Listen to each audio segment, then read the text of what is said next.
This is Women in Music with Gfire podcast, episode number 29 with singer-songwriter Sarah Levecque.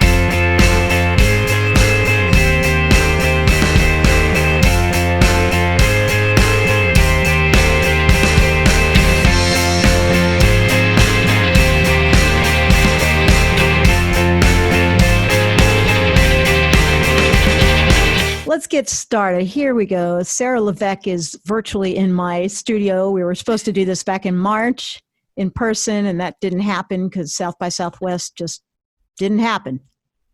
Along with everything else. Right. Everything went bye-bye. And so now we're all in this virtual reality, just trying to maintain our creativity, I suppose. Keep our chops up somehow. Keep our chops up, yeah. You know, have you done the live streaming? I haven't done that. We did. We've been actually doing this live stream with all these other Boston musicians. It's a group of musicians called the Back Porch Carousel. We do it about once a month, a couple songs each with a special guest. And what we do is we try to raise money for all the venues that we play at. So it's been pretty successful, I gotta say. Again, maybe that's something we could do down here. Yeah. You know, because there are a lot of venues, I'm sure, that are just, I imagine, are just either needing to close or need some assistance or something. They had a hard time even before that, I imagine, right? I mean, yeah. I thought I heard somewhere that I'm not sure if it's just in Austin or if it's a Texas thing that the landlord like makes you pay like the property taxes for the space as well. Is that something that I heard? That may be, and yeah. Gosh, I've had so many of my own personal things to deal with. I don't think I've heard yet what the state of that is, but yeah. It can't be good. Yeah. There's no way it can be these venues as it was, and you know, even before right. Right. So yeah, I should probably look into what the venues I play at are doing right now. Yeah. I guess I've been scared to because you don't want to know. I there's enough I have to deal with on a regular basis, and I'm like, oh God, it just gets frustrating if I can't help some way. But yeah. I think that's a good idea, raising money through a live stream, kind of pooling your resources, and everybody does, 2-3 songs? Yeah, yeah. With this, we've been doing a special guest and sometimes like mystery guests too. Okay, So okay. at the end of the show to close the show. But yeah, it's sort of a good way to pay back, for these clubs have, let us do our thing for so long, and right now they're, who knows how they're surviving right now. Yep. Very important. Well, let's talk a little bit about you. Are you from Boston originally or somewhere else? Actually, I'm from Maine. Yeah. Okay. From southern Maine, Old Orchard Beach. And I moved down to Massachusetts probably my early teens. Maybe I was not even a teenager yet. My mother had to help my sick grandmother, so we just moved in with her, and she lived in Littleton, Massachusetts. And from there, I discovered blues jams when I came of age, when I was 18. Oh, okay. I was like, you were 11 going to blues jams? Yeah, this was a little later on. Oh, okay, yeah. Okay. There was this great club called the Acton Jazz Cafe, the next town over from Littleton, and they allowed all ages to attend, and that's where it all happened, right there.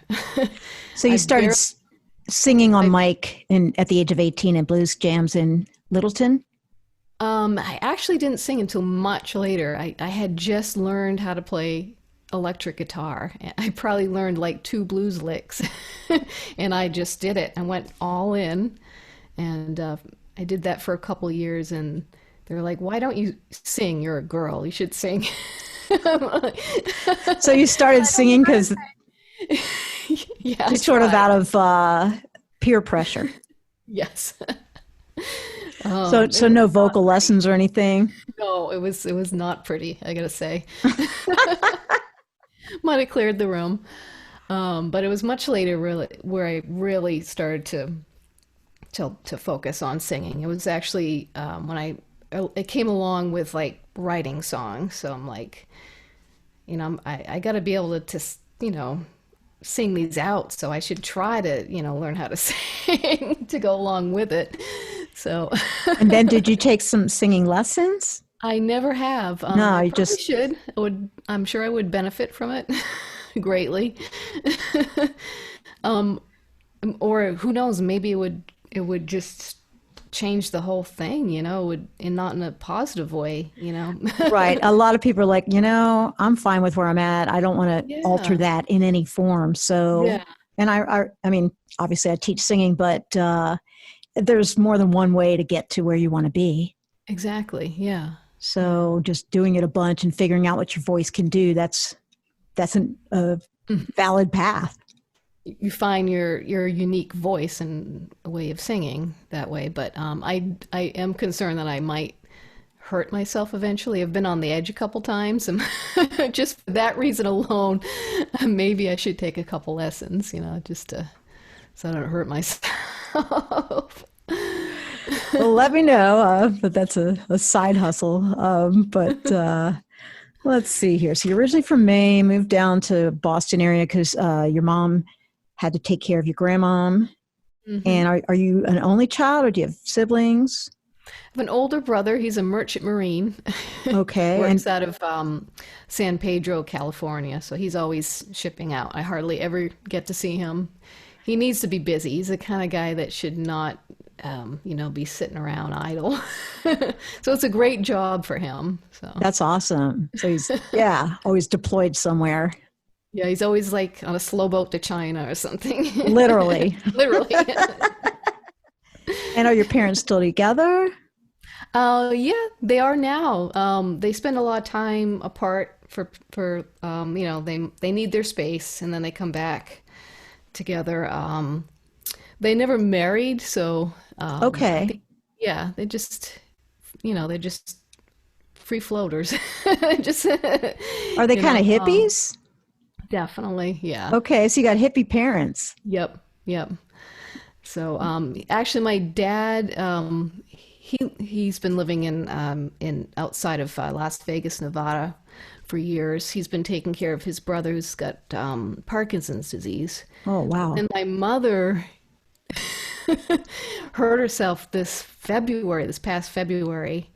She has three horses, and it gets really icy up. She still lives in Maine, by the Oh, way. wow. So it gets really icy in this paddock that she was trying to muck. And she just went at this frozen horse poop and just like overshot it. And then whoop, she fell Oh, backwards and hurt her wrist really badly. I guess it was broken in two spots. So I rushed right up there and helped her out. helped her out until my dad arrived. So he's been there ever since. So and I'm Taking, glad that they're together during this pandemic too. So right. Yeah. They've got each other to count on. yep.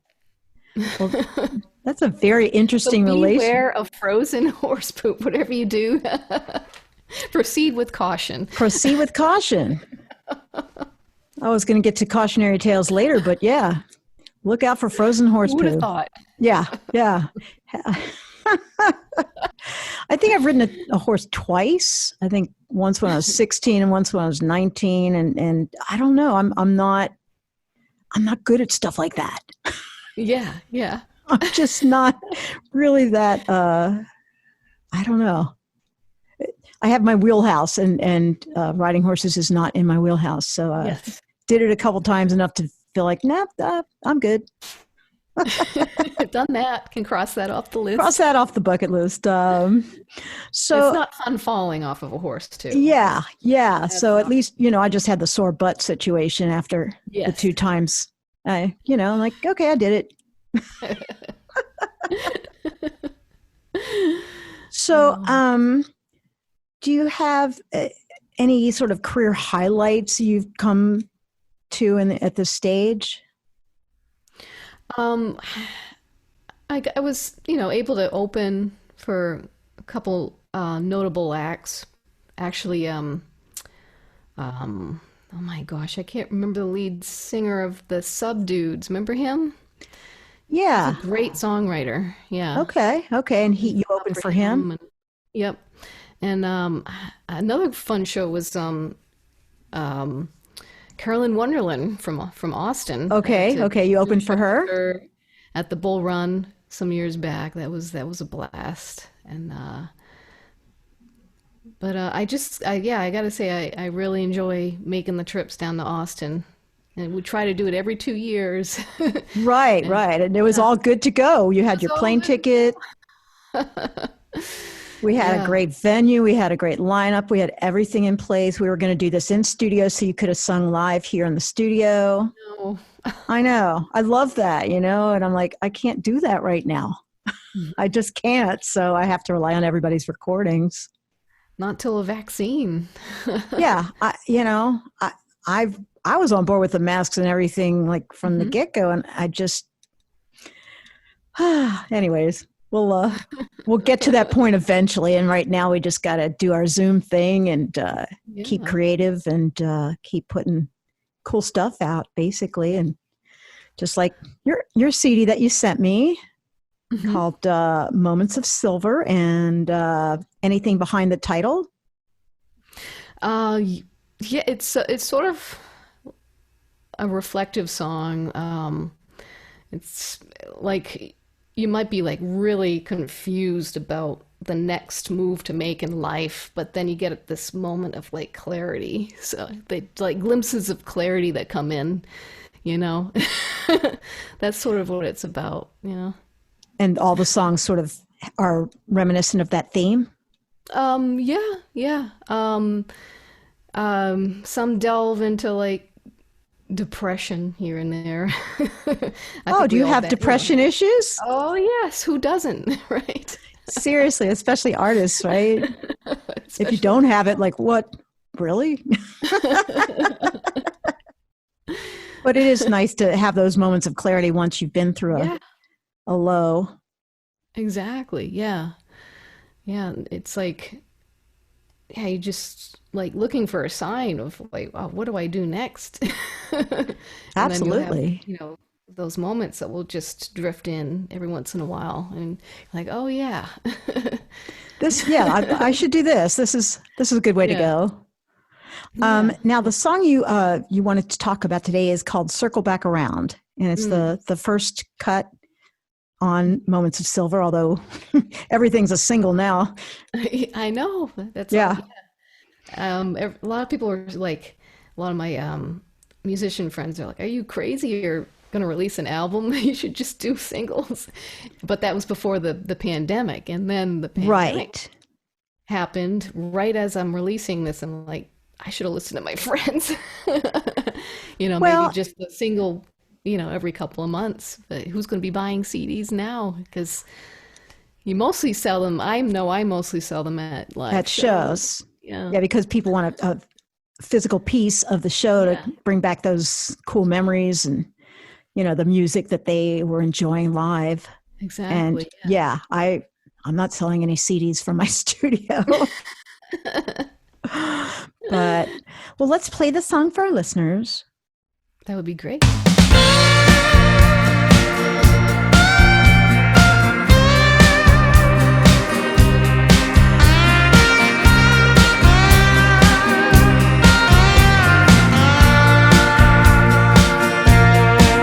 Well, if you think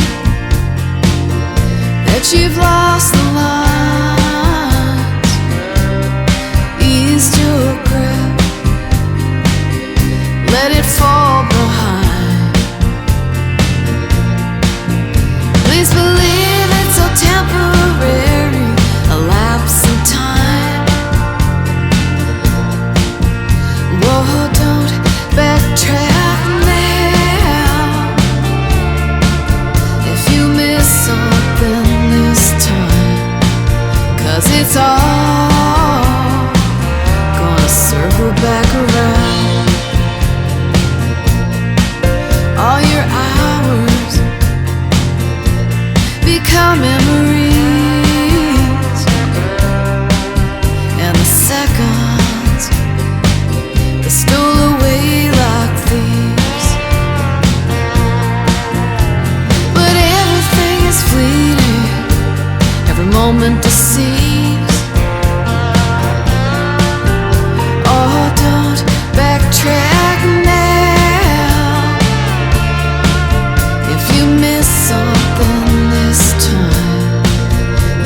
it's all gonna circle back around.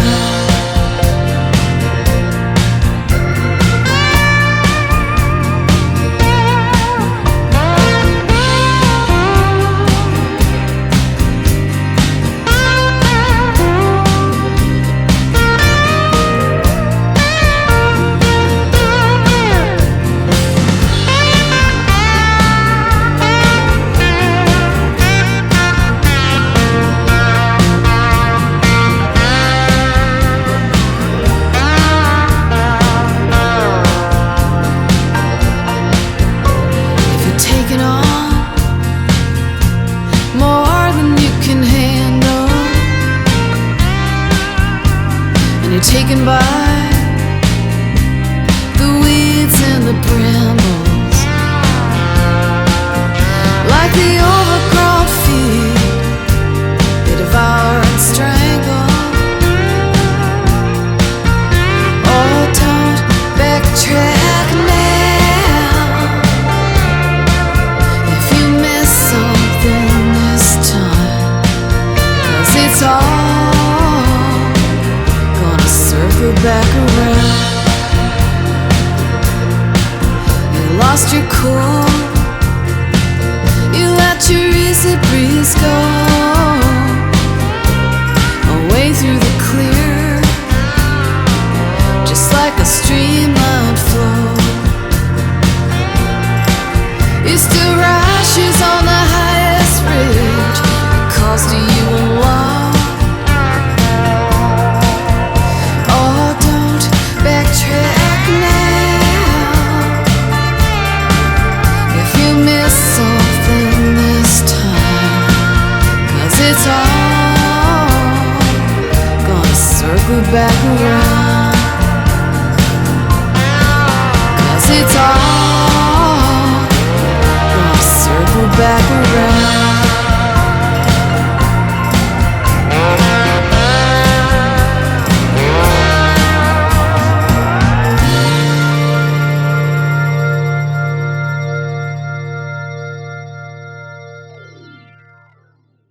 Okay, so let's talk about what exactly is Circle Back Around. What do you feel is the main message of this song?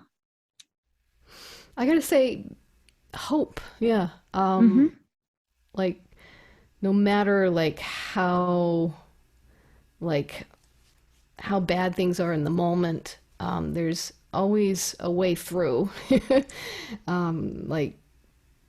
I think there's a line in the song where it says, "Don't backtrack now and just stay on the path. You'll make it through to the other side." You know. So it's a song about hope. Yeah, there's brighter things ahead. So. And it's got, to me, a little bit of a country feel, not just strictly blues, slight bit of country. I don't know why it seems like that to me. It's a country rock song. Okay, it is country. So, because you said your background was in blues, but I'm like, I definitely hear some country elements in this one. Really, really solid song, a good CD opener or streaming opener or whatever. I don't want to start off with a real downer, right?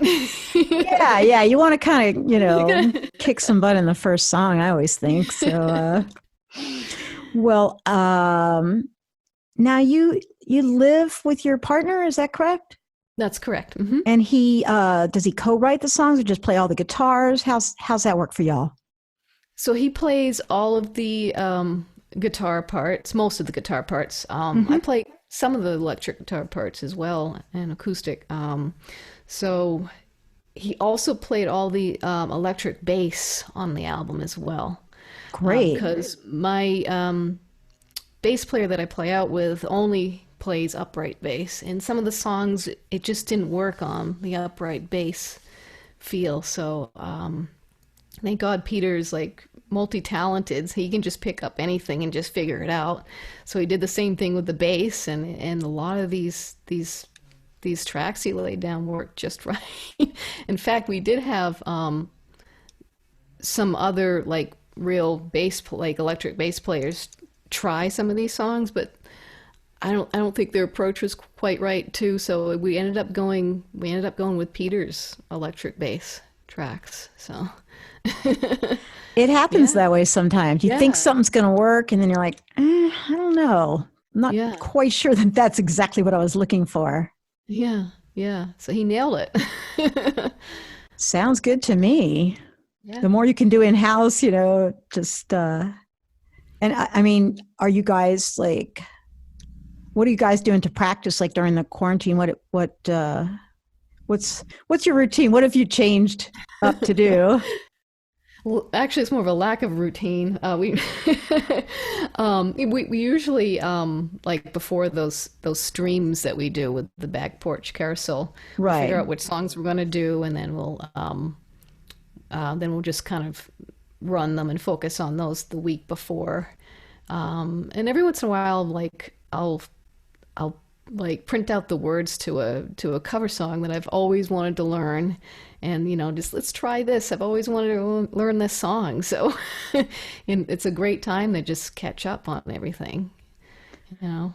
Definitely. What are some of the covers you've been learning? I always wanted to learn Wildwood Flower.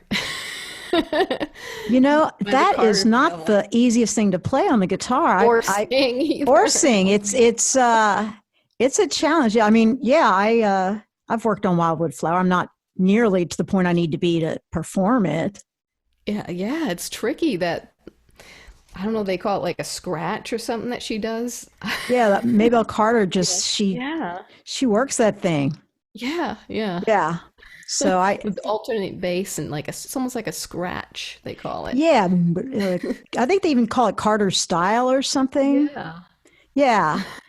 I've had to kind of simplify it, and then I just practice singing, and then I practice the guitar, and it's one I would like to be able to perform eventually, but it's not in shape yet.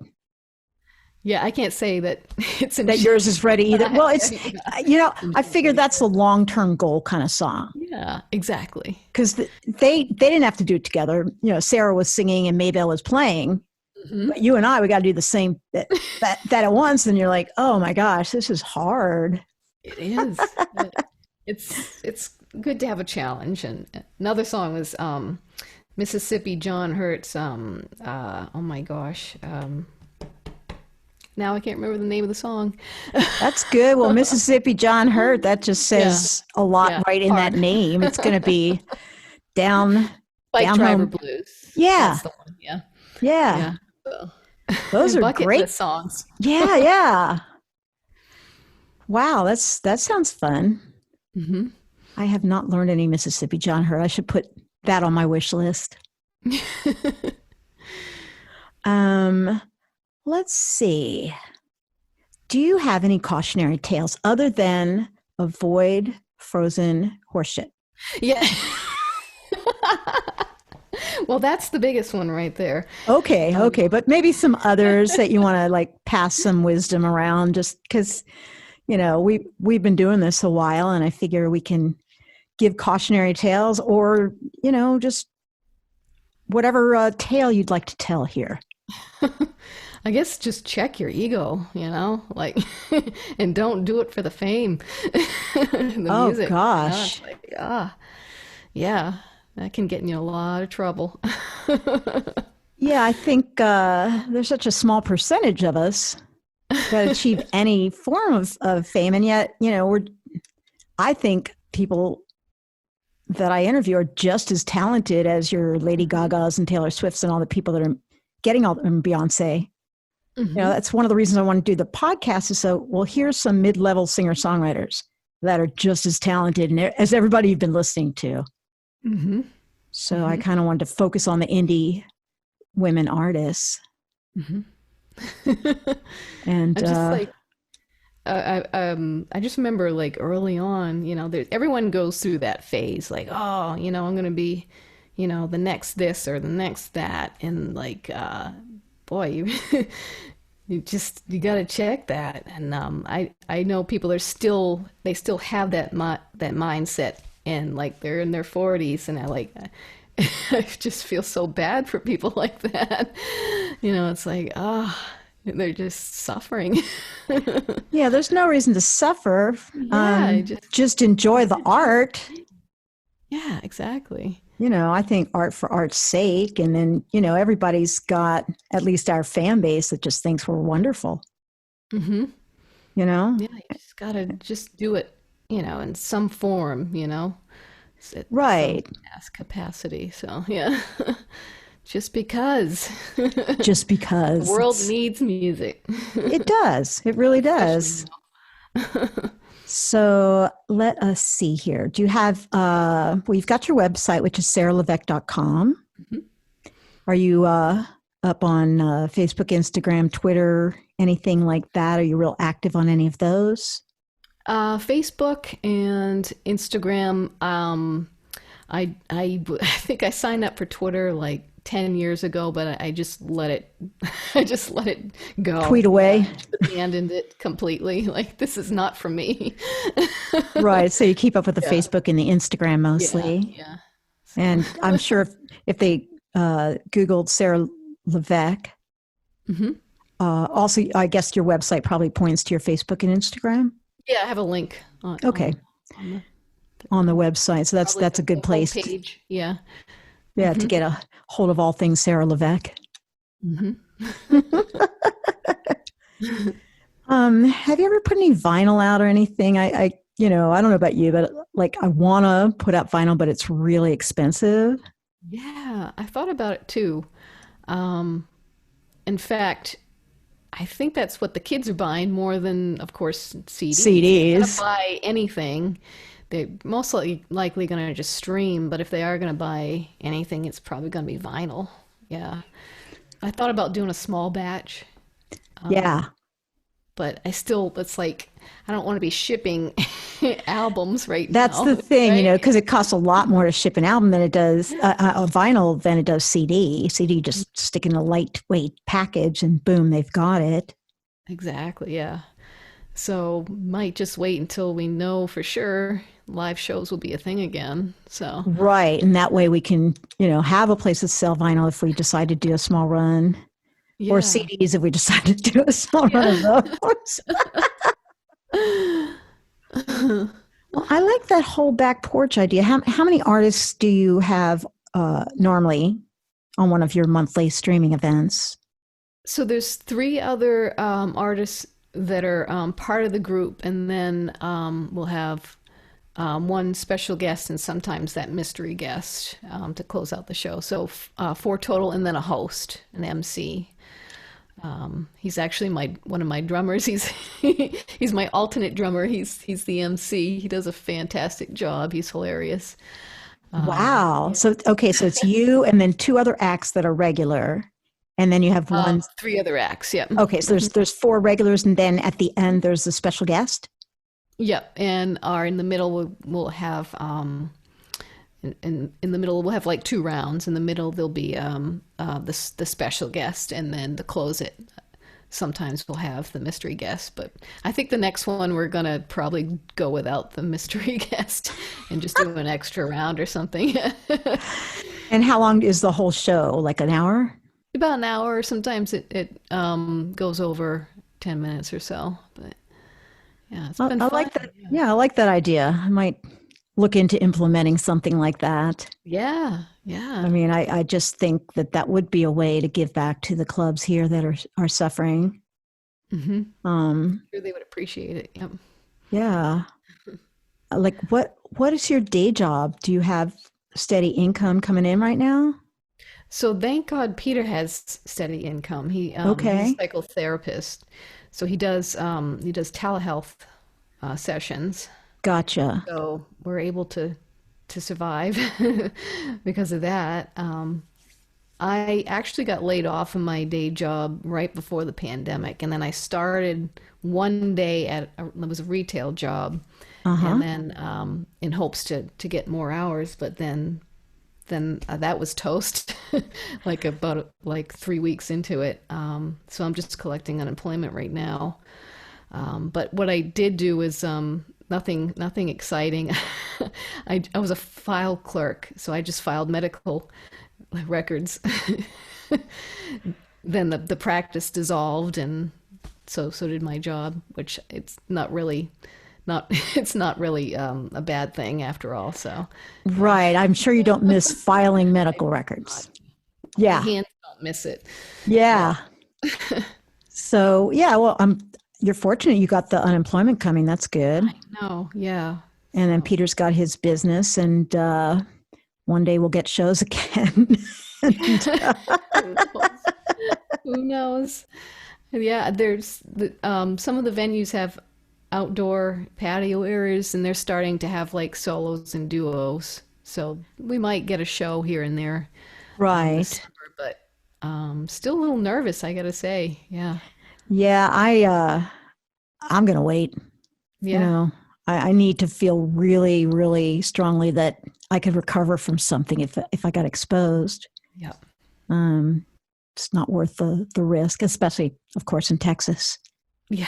where we've anything but gone down. It's gone up, but